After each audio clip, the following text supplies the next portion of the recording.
Hola amigos de Perú 21, soy Fabiana Sánchez y hoy vamos a hablar de la pobreza. ¿Qué ha sucedido? Según datos del INEI, la pobreza ha aumentado al 29%, es decir, afecta al 29% de la población, cifra que es mayor al 27.5% que se registró en el 2022. Para ello vamos a hablar con Carlos Gallardo, gerente general del Instituto Peruano de Economía. ¿Qué tal, Carlos? Buenos días. Buenos días, Fabiana, mucho gusto.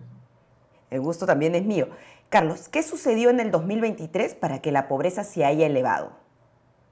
Bueno, hemos visto estas cifras, lamentablemente, pues confirman el incremento de la pobreza que esperábamos en la medida que hemos tenido un año 23 bastante complicado, ¿no? La recesión económica, la caída de la economía hacia el cierre del año, luego de varias décadas, digamos, a consecuencia de los fenómenos climatológicos, de la conflictividad social, en fin, fueron como la suma de varias cosas que ocasionaron digamos, estos resultados negativos en la economía y en particular, además, y con impacto para explicar por qué tenemos un mayor nivel de pobreza, es la inflación, ¿no es cierto?, que recién, ¿no es cierto?, luego de 3 años, ahora recién en 2024 ha vuelto a niveles a los que estamos más acostumbrados. Entonces, tanto crecimiento, un menor crecimiento o incluso caída como hemos tenido el año pasado y la inflación explican en buena parte siempre estos resultados negativos que tenemos por el aumento de la pobreza. Ujú. ¿Cómo considera el INEI o cómo se considera que una persona pasa al nivel de pobreza? O sea, ¿cuáles son los puntos que se deben tomar en cuenta para decir, bueno, este porcentaje o este número de la población ya es considerado pobre? Bueno, aquí estamos hablando únicamente de pobreza monetaria, ¿no? Hay una pobreza multidimensional y que, digamos, todavía el INEGI en su reporte nos van acercando algunos aspectos que debemos tomar en cuenta para hablar de niveles de pobreza multidimensional, pero vámonos a lo que nos han presentado, que es la pobreza monetaria, que está vinculada a si la persona, miembro de una familia, y sus ingresos o sus gastos están o no por encima de un umbral, que no es otra cosa que el costo de la canasta básica de consumo, que por persona se estima para ser considerado pobre en 446 soles, es lo que viene a ser digamos, la cifra para el 2023. Entonces, eres pobre si estás por debajo de ese nivel de ingreso como persona, ¿no? Y eres pobre extremo si tu nivel de ingreso está por debajo de 251 soles, ¿no? Entonces, cuando hablamos de que la pobreza ha aumentado a 29%, quiere decir que hay más personas con un nivel de ingresos o de gastos por debajo de este umbral de 446 soles. Ujú. Ahora, pero la pobreza viene, digamos, aumentando desde el año, sin contar la pandemia, ¿no? En el 2021, por ejemplo, hablábamos del 25.9% de la población, 2022 27.5%, 2023 29%, es decir, ha venido incrementándose. ¿Qué ha sucedido porque en el año 2022 y en el año 2021 las cifras de crecimiento eran, digamos, al menos había crecimiento, no como lo que sucedió el año pasado? ¿A qué lo podemos vincular también más allá del tema del PBI o del tema de la inflación? Mira, tenemos que ir de repente un poquito más atrás, ¿no? La caída tan importante en la pobreza monetaria en lo que va de este siglo, ¿no? Ha estado bastante vinculada al aumento importante que ha habido en la inversión privada, ¿sí? Del periodo 2004 a 2013 la inversión privada crecía a doble dígito, a casi 14% anual, y eso, digamos, vino acompañado de una reducción de la pobreza de casi 4 puntos porcentuales anual.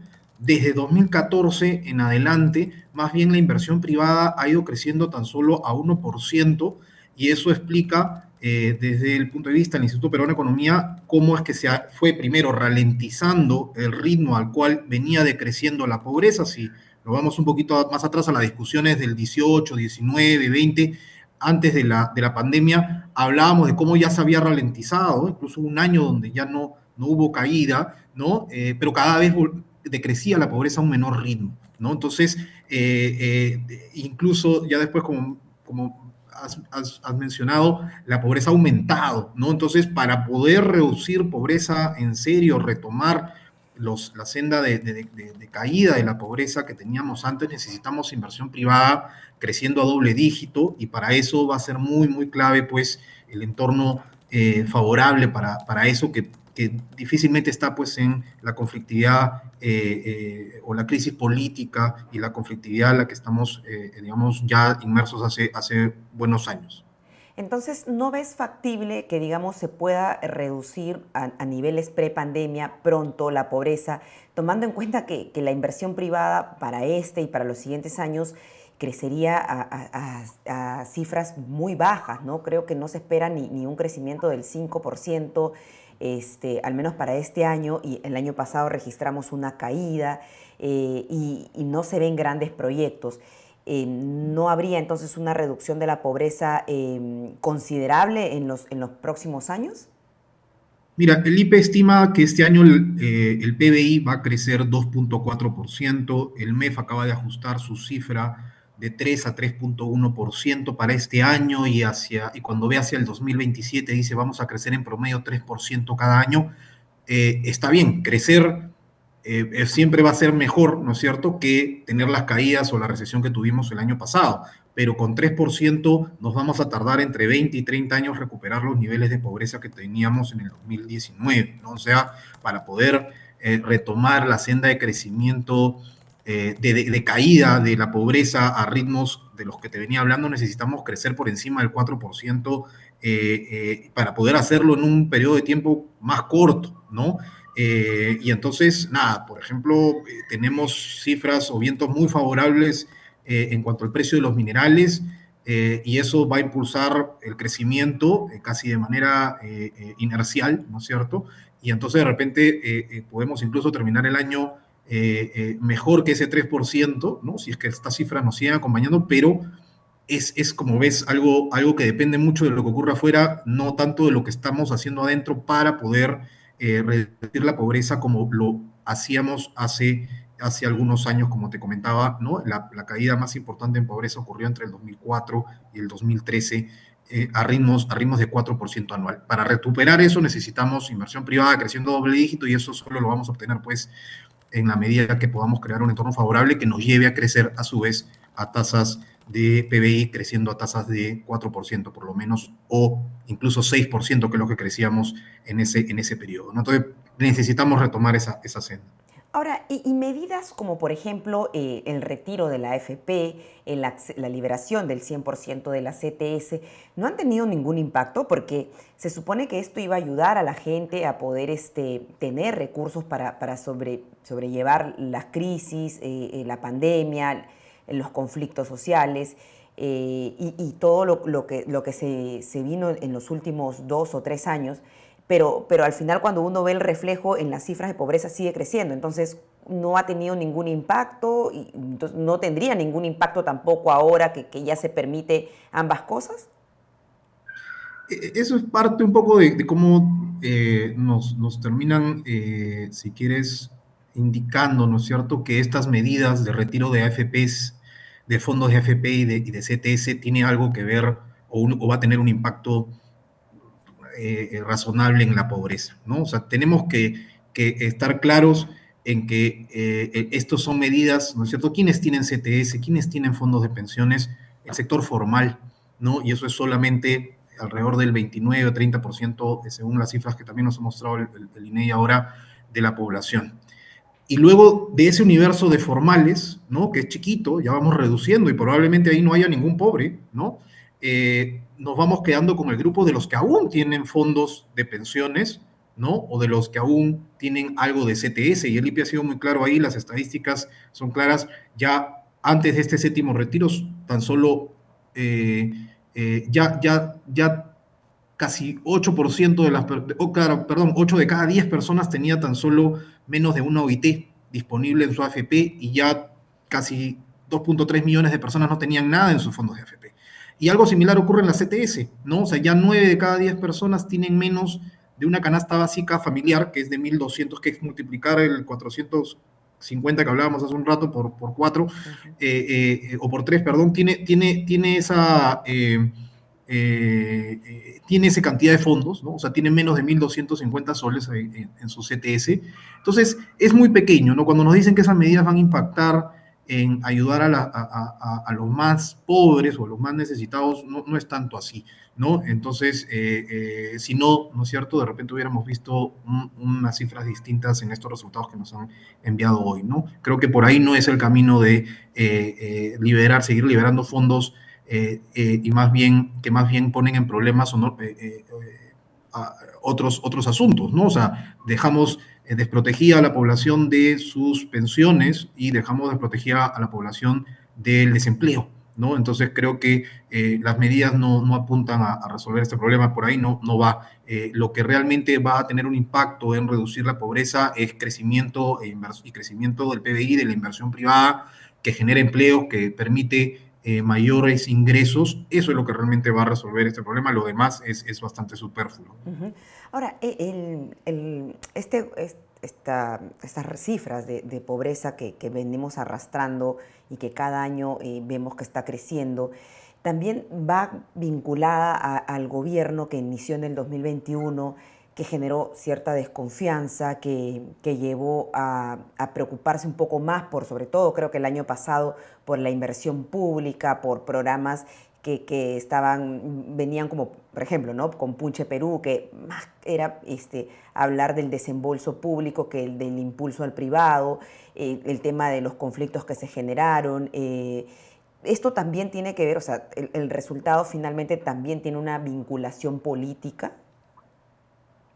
Mira, yo creo que sin duda el deterioro, como te mencionaba hace un momento, de un entorno adecuado para fomentar inversiones viene de la crisis política, incluso mucho más atrás, ¿no? Tendríamos que irnos probablemente al 2016 o 17 con, digamos, ya una crisis política que significó posteriormente, pues, la cantidad de presidentes y congresos que hemos tenido desde entonces, ¿no?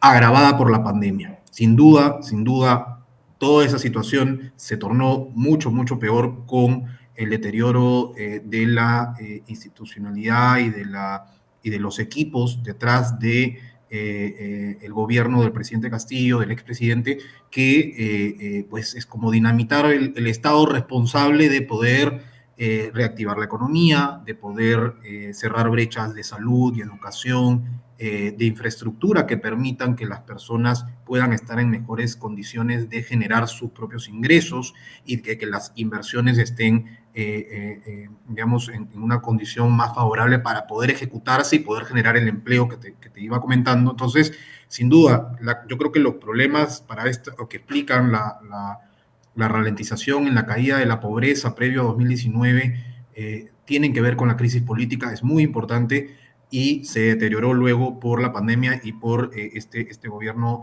nefasto del expresidente Castillo, que dinamitó, ¿no? El aparato estatal responsable de ejecutar las medidas necesarias para reactivar la economía.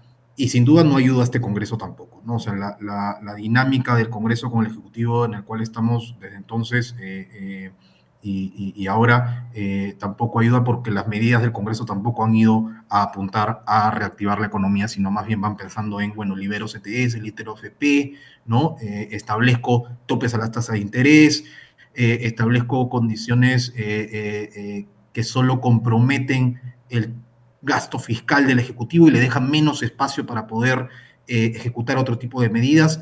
Entonces, eso tampoco ayuda a la reactivación de la economía y a las medidas necesarias para poder, digamos, retomar sendas de caída en la pobreza hacia futuro. Claro, finalmente terminan siendo medidas populistas que no tienen un impacto directo o no tienen un impacto, ningún tipo de impacto en la economía, en la pobreza y sobre todo en la inversión privada que tanto requiere el país, ¿no?